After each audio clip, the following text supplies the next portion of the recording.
Yo creo que en España casi todos los productores somos independientes y la gran mayoría creativos, porque de alguna manera hacer cine en nuestro país es que no es sencillo, te exige una cierta creatividad. Al menos en la decisión de los temas, en la manera de afrontarlos y en la necesidad de diseñarlos de alguna forma de espaldas a una industria que a veces aparece, a veces desaparece, pero que siempre es precaria.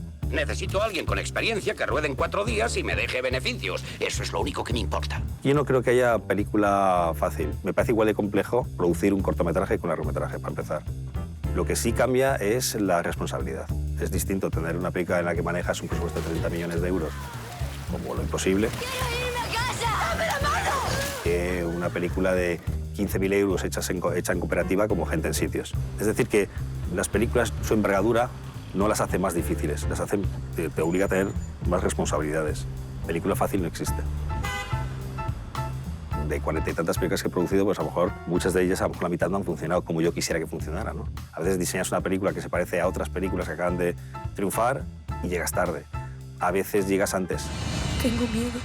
Claro que tienes miedo, pero lo superarás. Por eso me llamaste.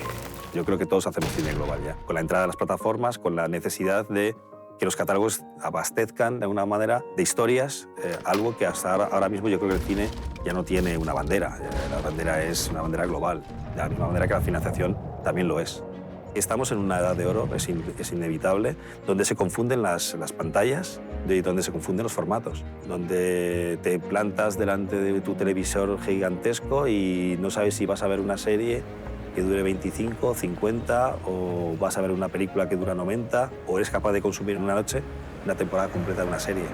La ves en un iPhone, igual que la puedes ver en un cine urbano en el centro de tu ciudad, o en la periferia, en un multiplex, o en un iPad. Es decir, de alguna forma yo creo que el espectador hoy, la oferta de contenidos es tan brutal que está adaptando a sus propias costumbres la manera de consumirlo, y eso modifica mucho la narrativa también. ¿Sabían que veo a Dios? Que estabas confundida y que ibas a encontrar el camino. No sabía que iba a ser tan rápido, pero firmes en la fe no falla. Bernarda, no, que veo a Dios. Que le veo, de verdad. Pues claro. Pero ¿cómo que claro? Los cambios van a ser brutales, van a ir muy deprisa y las historias se van a multiplicar, de alguna forma van a progresar aritméticamente. Ahora mismo son los contenidos exclusivos por lo que van a pegar las plataformas, ¿no? Por intentar desarrollar sus propios contenidos y distanciarse y diferenciarse de otros competidores.